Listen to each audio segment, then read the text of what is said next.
We're back. It's your mom, friends. I'm Chrissy. And I'm Jess, and we are two moms passionate about helping women fuel their minds, care for themselves, strengthen their relationships, and create lives they truly love. Each week, we bring you honest conversations, practical tools, inspiring stories, and real life strategies to help you navigate motherhood, marriage, personal growth, and everything in between. Whether you're listening while folding laundry, sitting in the school pickup line, or finally enjoying a few quiet minutes to yourself, we are so glad you're here. So grab your coffee, take a deep breath, and let's dive into today's episode.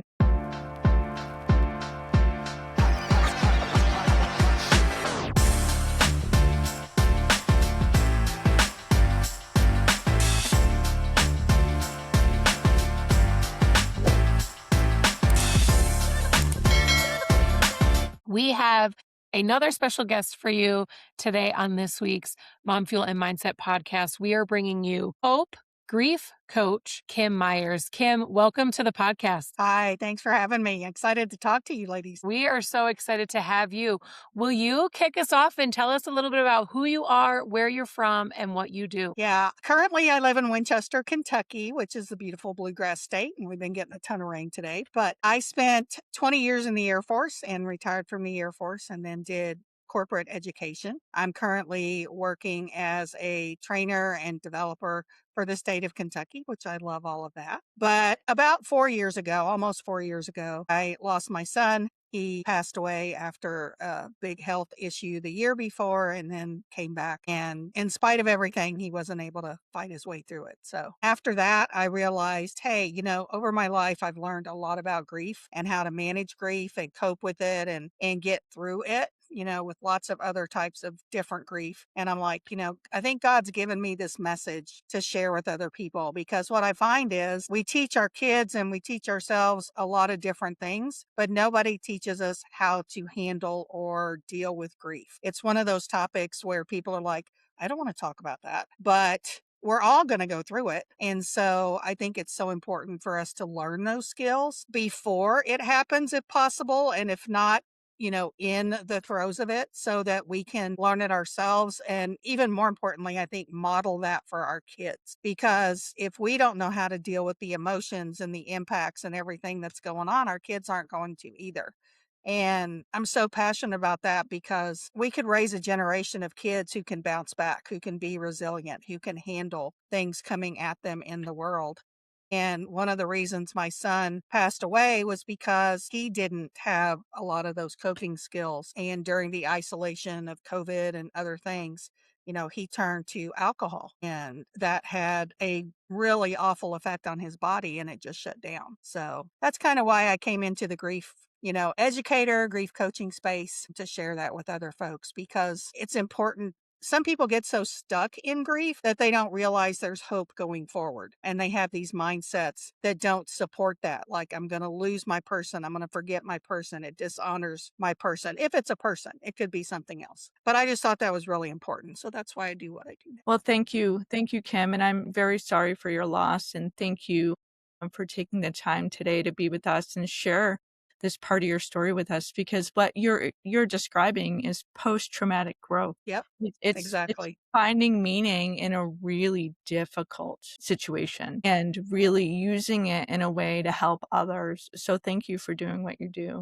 Thank you. I can imagine it's been a journey for you as well. And I suspect that a lot of our listeners today, whether if they've lost a child, a parent, a significant other, a best friend, a sibling, like, this can speak to so many people. And again, having a conversation that people don't like having, or they're just uncomfortable. They don't know what to say or how to say it, in fear that they're going to upset or hurt someone further. And so this is so important, because learning these skills, learning this now, can help. I mean, grief is hard no matter how you slice it, no matter what type of skills you're going to go through that grief cycle.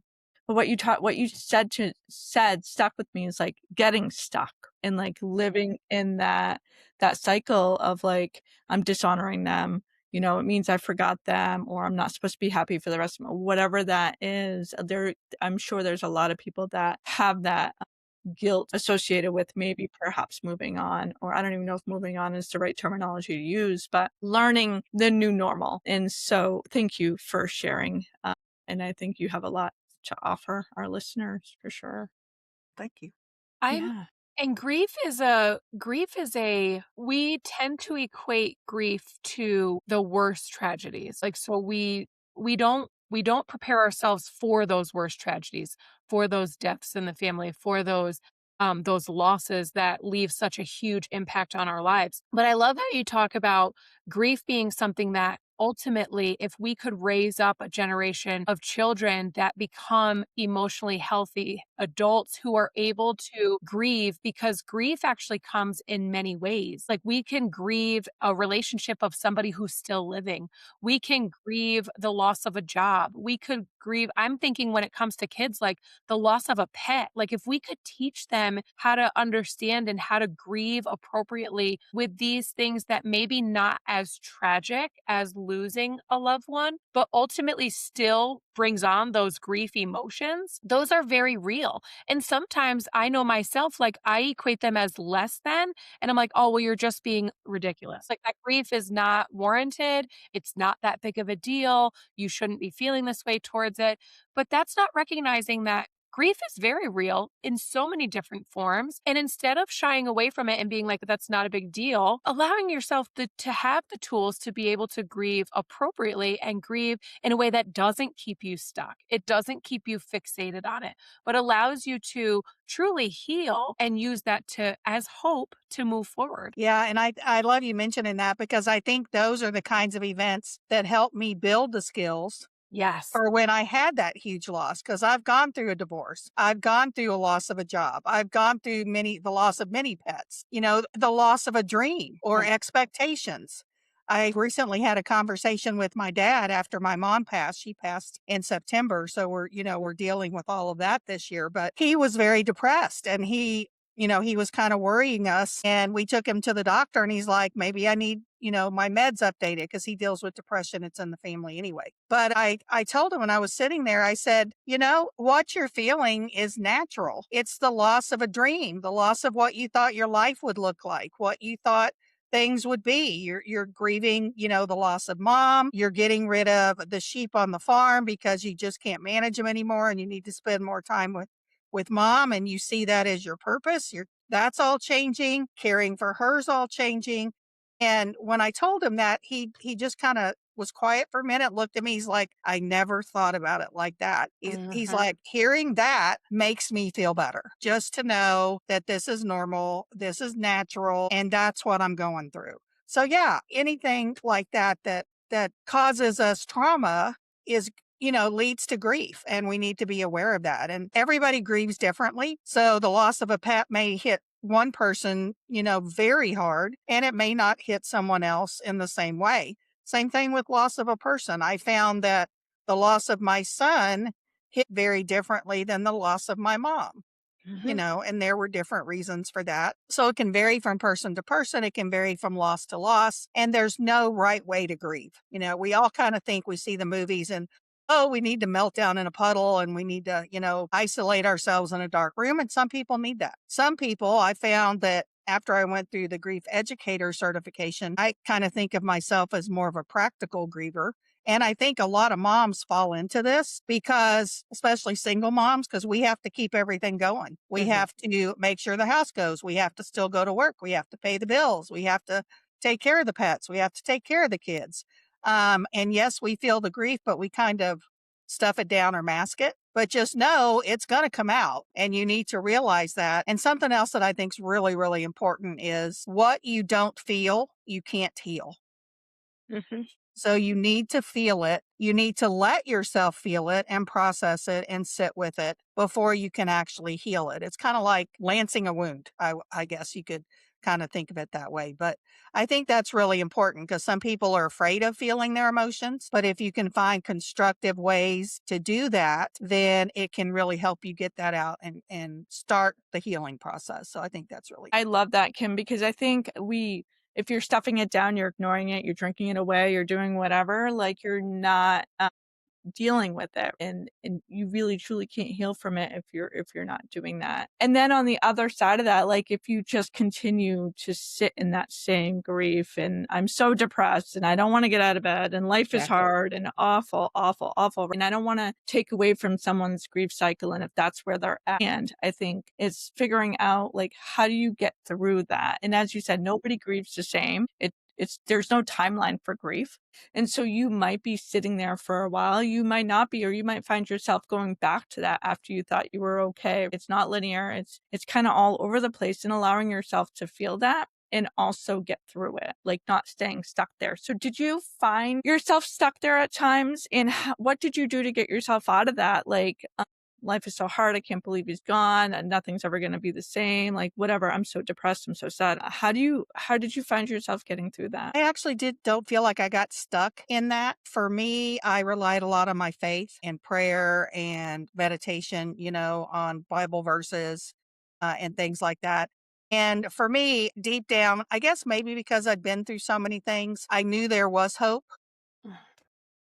And I think it's important that if you do get stuck there, you find that hope, you find that spark, that happy memory, and you're like, okay, I am really sad. I miss this person, but this was a happy memory, and let me think about that. And I think a lot of it also goes back to a choice. Do I want to stay in this place of darkness and depression? And some people, this may sound really controversial, but some people get a benefit from that because people will rally around them. People, they get something from that and they can't see the hope going forward, but make a choice to take one step.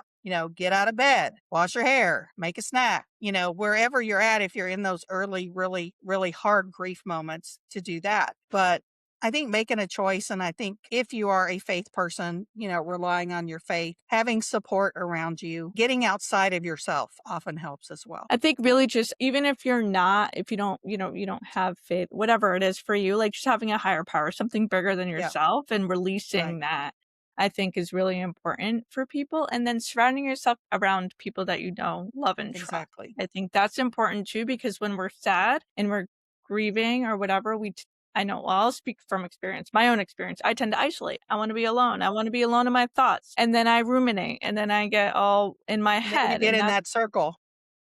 And that's not beneficial for me or anybody. So really finding what works for you, what doesn't work for you, and then pushing yourself when you don't feel like getting out of bed, making that choice, like you said, to do something different, because staying stuck, staying in that cycle is not helpful for anyone. And in fact, can have, negative impacts to your mental health and overall Exactly. physical well-being. For Yeah, sure. and if you get in that cycle, finding some way to break it, some people, sometimes, especially at the beginning, I had a lot of guilt with, did I make the right decisions? Did I in the hospital and moving him and different things, and I would just get in that spiral of, did I do enough? Did I pray enough? Did I, should I have done this? Should I have done that? And I just had to kind of stop it. And, some people can do that with physical, like wear a little wristband and snap it. A physical thing will knock you out of it. Or just, I would find myself, I'm a big proponent of deep breathing, like box breathing and things like that. That really helps me. So I would breathe, and then I would just remind myself that I did the best that I could at the time with what I knew. And it's like, okay, if I had known something different or known something better, maybe I would have changed that, but I did the best I could at the time.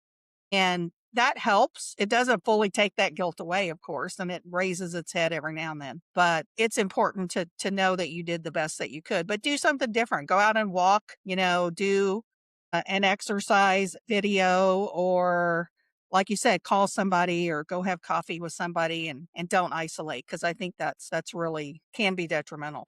I know the world that we live in is one in which is on a main stage. We have social media, we have Google, we have, all of these things that are at our fingertips. And Christy and I have talked in the past about being a momming in today's world is very difficult because we constantly have this highlight reel in front of our faces of how we're supposed to mom and what it's supposed to look like and where we're failing at.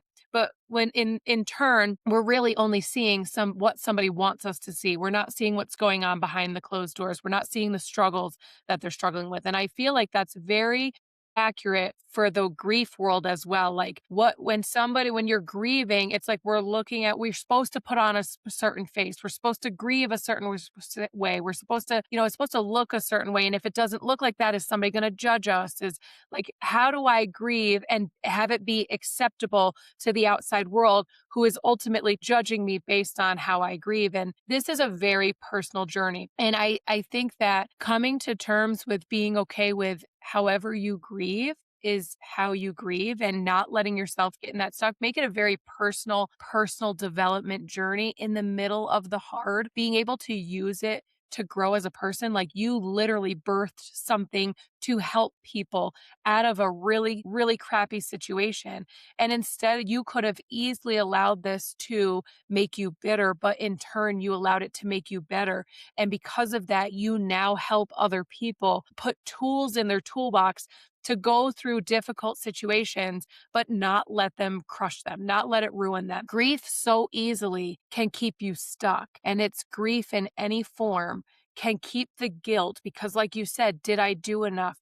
You could think of any situation where you experience the emotion of grief and ask yourself those questions, whether it be in a relationship, whether it be at a job, whether it be with your kids, whether it be in a loss of somebody, whether it be in a like, no matter what you experience, grief, like motherhood, grieving grieving the life that you had before you didn't even realize you were going to miss, and now being like, who was I before this? I Or missed the grieving person. the kids moving out. Yeah, yes, and grieving them grow. Like, there's so much that this grief emotion is attached to, that we so easily could let it crush us. We could let that guilt grow from that grief and be like, should I have done more? Could I have done more? Could I have been a better mom? Could I have been a better partner? Could I have done all of these things? To ultimately, I did the best I could with what I knew in that moment.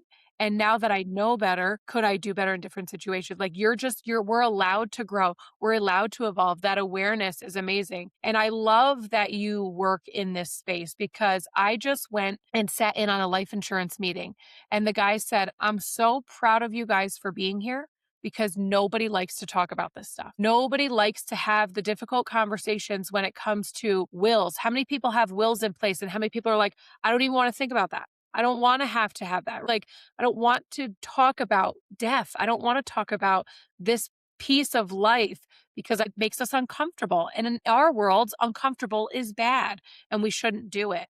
And But so, it helps the people that you leave behind. yes.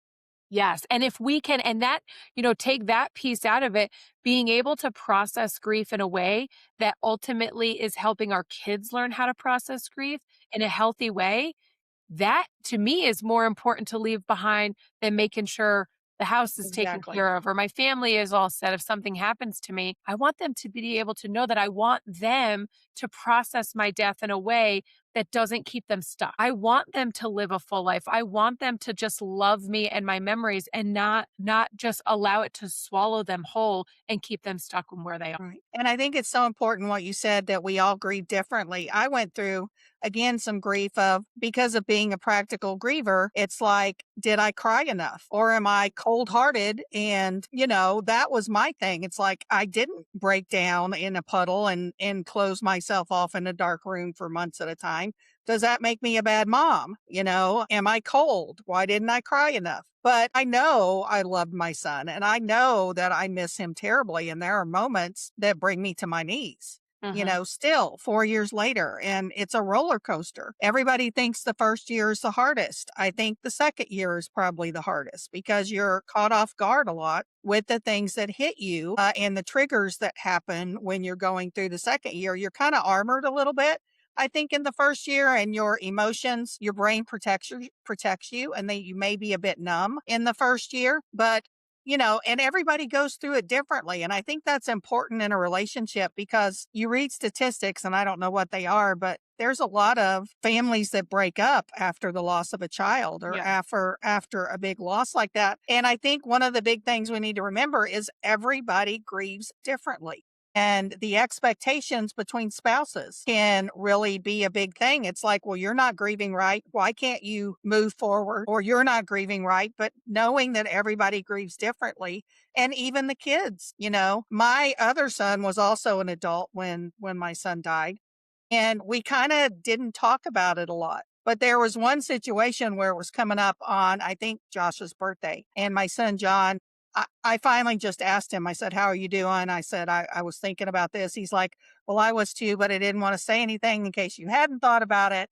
And I think just having those conversations, even with little kids grieve differently. They're very, from my grief educator, they can be very matter of fact. Mhm. But if you let them see you're sad, then that gives them an opportunity to say whatever they need to say or feel whatever they need to say. So if you're hiding it, then they don't have permission to grieve the way they need to grieve. Well, and I think as parents, we always think we have to be strong for them. So we can't show that we're sad or vulnerable or whatever. And in reality, what I hear you saying is it's okay to cry in front of them because then it gives them permission to feel the feels too, instead of stuffing them away and acting like everything's okay when they're not. It's not okay. You're sad. It sucks. You just lost someone you love terribly. Like, this is hard. It hurts. Let's talk about the memories. Let's feel the feelings, because if we don't, then that's when we're gonna find ourselves stuck in those like spirals, in those the Mhm. ruminating thoughts, and you just can't get out of your head and you're sad all the time. Like, you have to work through it. You have to go through it to get to the other side. Would you And say you you need have to to feel to heal? Yeah, and you need to also not be afraid, and this is gonna be a weird maybe a weird example, but you need to also not be afraid to say what you need. I found that after my older son died, Josh, I was really worried about my son, John, and if I didn't hear from him, then I would get really nervous and Mhm. upset, and at one point, because he's not great all the time about responding to texts and things like that, And so I just had to say one time, I said, "John, after Josh, now I sometimes find myself really worried about you. And then that makes me nervous and upset and sad. So if I text you and I ask you, are you okay? Or if I send you a text, please respond. I need to hear from you." And he's like, "I can do that." So Good. just being, and it's really funny because whenever we leave each other's houses, we're like, "I'll let you know when I get home." So we always Mhm. do that back and forth. But, if you've got something like that you need, let people know that. They can't read your mind. Mhm.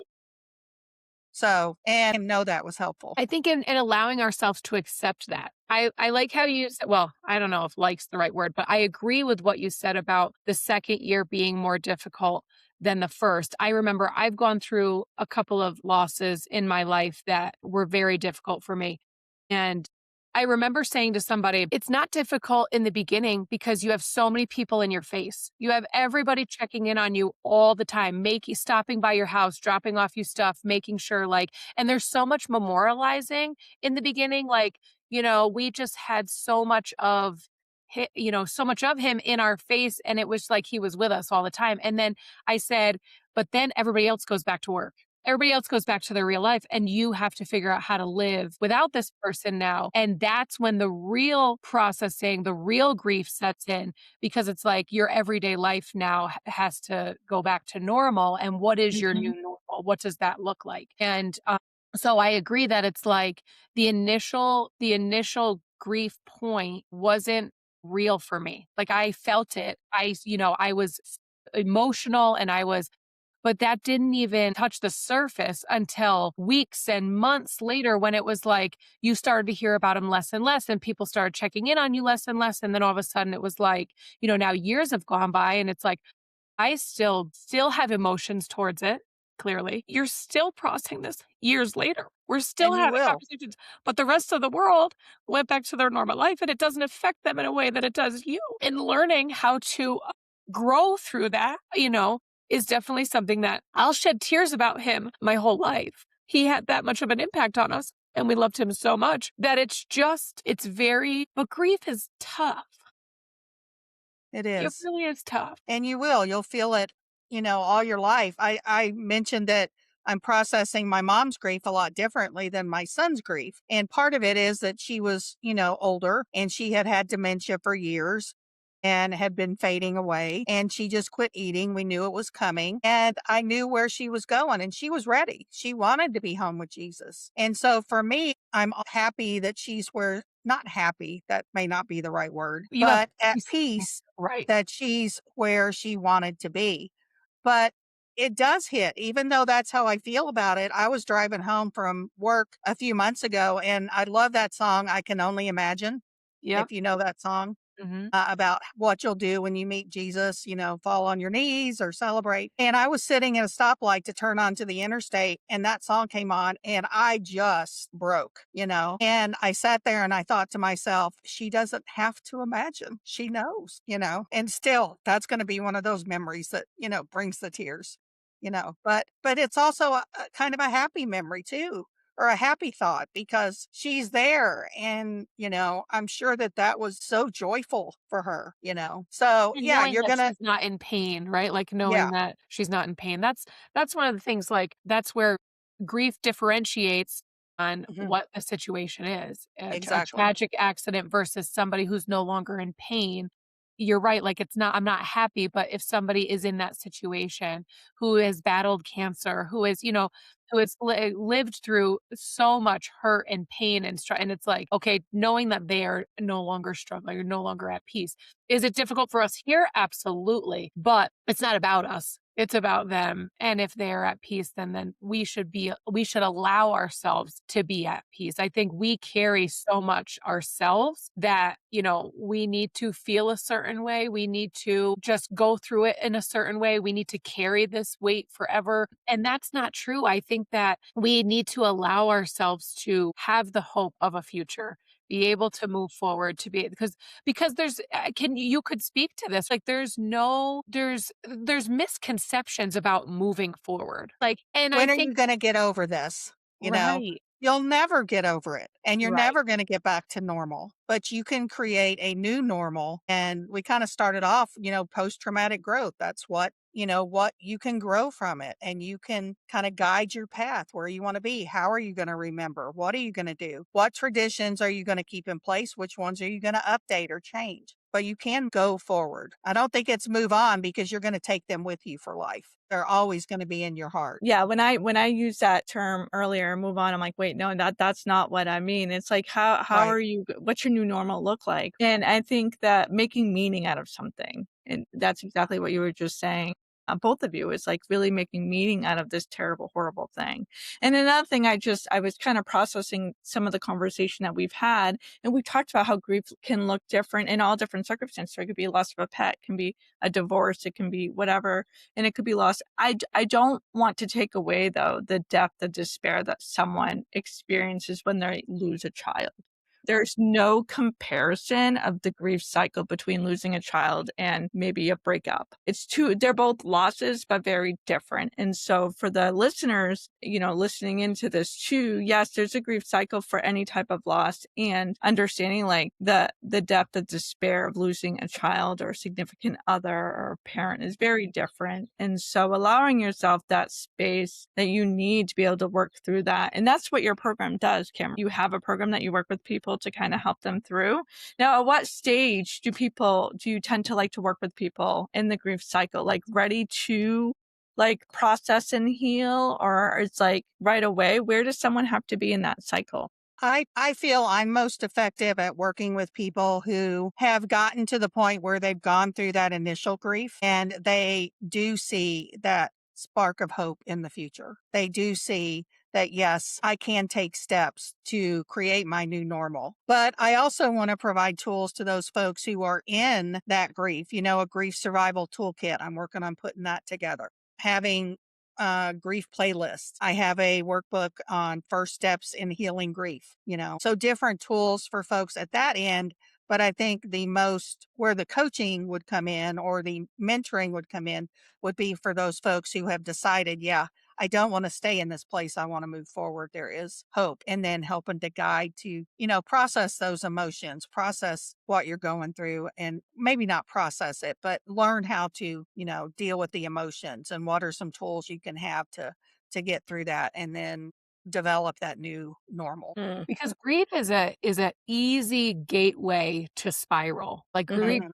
could easily take over and control your emotions and your Yeah. next steps. And truly, like, mental health is so important. Understanding how grief is affecting your mental health, how grief is affecting the decisions that you're making. And I think that I love what you do because I think that there's not enough emphasis on experiencing grief, but not letting grief control your emotions moving forward. Not Right? letting it define you. Correct, correct, not letting it define you. Would you have any like, a practice or 2 that if somebody was in the midst of that, like, difficult grief point, what are something, like, daily that they could do to help them kind of grieve in a healthier way? What are just a few practices that maybe you would recommend? Well, one of the things I think is to give yourself grace. There's a concept of capacity. We only have so much capacity that we can deal with at any given time. Think of it like a glass of water, and you've got your daily chores and everything that's in there. And then you get this big boulder of grief that goes in there and it fills everything up. And you're wondering, well, why can't I do this? Why do I forget to pick the kids up from school? Why can't I get out of bed? Why can't I do things? But just realize that you need to process those emotions or at least recognize and deal with those emotions to free up some of that capacity, which will then move you back towards your new normal. But for me, I think letting what I was said earlier, you can't heal what you won't feel. So I think just letting yourself feel those emotions. If it's crying, cry. Set up your safe zone. If you have a spot in your room, you've got a comfy chair, your blanket, your tea, your journal. Some people love to journal. I'm not a journaler. I will do it a day or two and then it falls off the radar. But some people feel really good writing out their thoughts. Don't censor, just write. Some people listen to music. You can also get out if you're a nature person, get out in nature and go walk or exercise, but don't use that excessively, right? A lot of the coping mechanisms can be unhealthy. Chrissy, you mentioned it earlier with drinking. Some people turn to sex, some people turn to shopping, lots of things, but some of the more healthy are taking care of your mental. So for me, again, I love the breathing because it will reset your central nervous system. It helps interrupt that cycle and it just calms everything down. And then you're more able to think rationally because if your emotions are heightened, the adrenaline's there, all of those hormones are there and you just can't think clearly when that's going on. So breathing for me is really good. Some of the grounding techniques, 5, 4, 3, 2, 1 is a really good grounding technique. And I've got that in some of my resources. Some people are afraid to be angry and you can be angry with grief. So how can you get anger out in a constructive way? Some people can go out in nature and scream. Some people can take a bat to a bed or a mattress, just do it in a safe way. Because if you don't feel those emotions and you bottle them up, it's going to come out at the worst time. And it's probably going to be directed to people around you who don't deserve that. So just dealing with those emotions, exercise, eating right, sleeping. And I think just recognizing that what you're feeling is okay. I think some people don't realize that. And that's a big step. A lot of what you said, I love, Kim. And I think some people are like, I can't do that. I won't allow myself to cry. Crying's not allowed. It serves no purpose, whatever the case is, right? Set a timer. Allow yourself to cry for 3 minutes. Just give yourself grace and permission to cry for 3 minutes and turn it off. Be angry for 3 minutes and then turn it off. Like just making sure that you give space for those feelings. Because if they stay stuck, then you can never move forward. And then again, as you said, you're taking it out on people that don't deserve it. Right. And there's actually a physical response when you cry. It clears toxins out. It really has a physical effect on your body as well. So allowing yourself to do that can be very helpful. Mhm.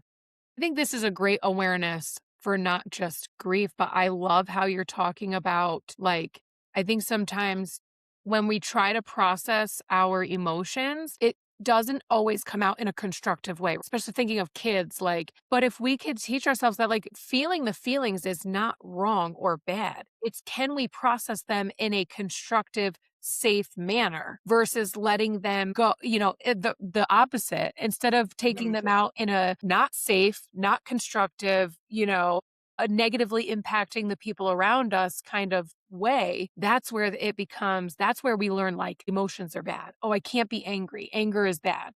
No, anger is not bad. How we process the anger can be.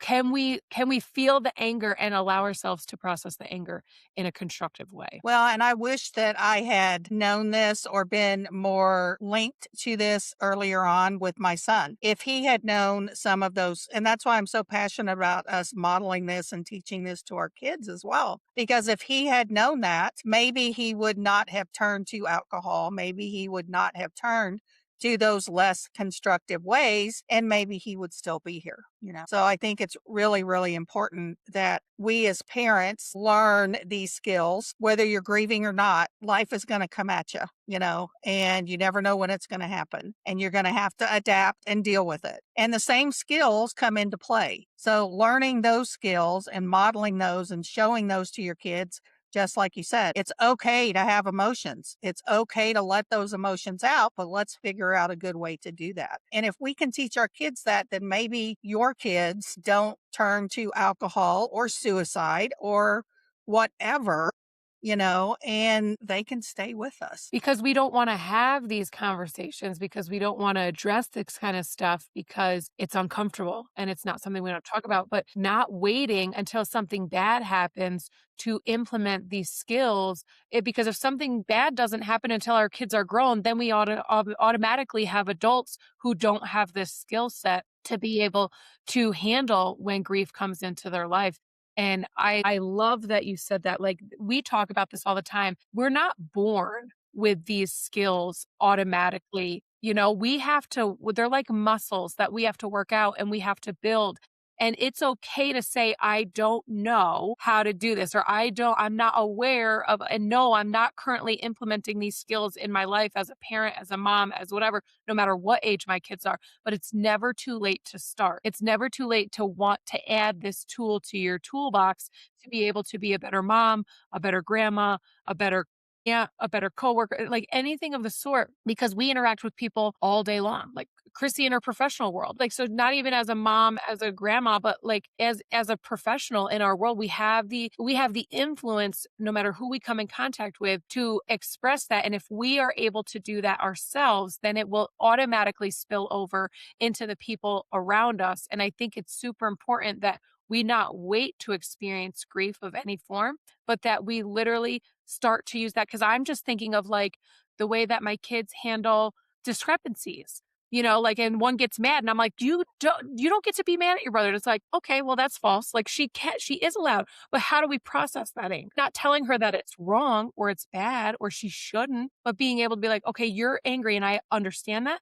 How do we regulate yourself back? How do we not take that anger out in hitting or, you know, talking nasty or doing something not constructive and not safe, but allowing you to do it? So it doesn't even have to come from extreme situation. It can come from little situations in our home that we're already dealing with, but being able to implement these tools. This was eye-opening for me. So thank you very much. I appreciate it. Yeah, these tools can affect everything that we come in contact with, you know, and how we live about it. One thing I just want to say is they're always on our mind. And personally, and I've heard from a lot of folks, we appreciate you asking about them because we want to remember them. We want to talk about them, you know, and if we don't someday, if it's too hard, we'll just say, you know, but don't be afraid to ask, you know, the person about, it's like, you know, tell me about them, and maybe not focus on how they died, but focus on how they lived. You know, what are your good memories of them? And you don't always have to say something. Just go sit with them. You're giving recognition to what happened. So just go sit with them and go, you know, read a book or watch TV or, you know, crochet together or whatever. But don't feel like you have to have the right words. We could do a Just whole be there. episode I on was how going to to be say, a support for someone that's grieving. I think right. that is an area that so many people struggle with because you don't want to say the wrong thing and There you are don't. some wrong things to say. Mhm. For sure. I imagine. And because we touched upon just this very sensitive topic and suicide, there is a national suicide hotline. It's 988. You can call or text it. If you or someone you know is struggling, know that 988 is a national hotline for you to receive support. And if you have concerns for someone that is potentially thinking of self-harm, asking them doesn't put that thought in their head. It's actually sometimes allows them to be like, oh, someone noticed, I can talk about it. So if you see something, say something, call for support, and know that you are not alone through this journey. Absolutely. Thank you for hanging out with us on Mom, Fuel, and Mindset. If today's conversation spoke to you, take it as your reminder that happy moms don't come from doing more. They come from choosing themselves and owning their growth. And if you loved this episode, please be sure to subscribe, leave a review, and share it with another mom who needs a little fuel and a mindset shift today. Until next time, keep showing up for yourself, keep growing forward, and remember, happy moms own their growth. See you soon.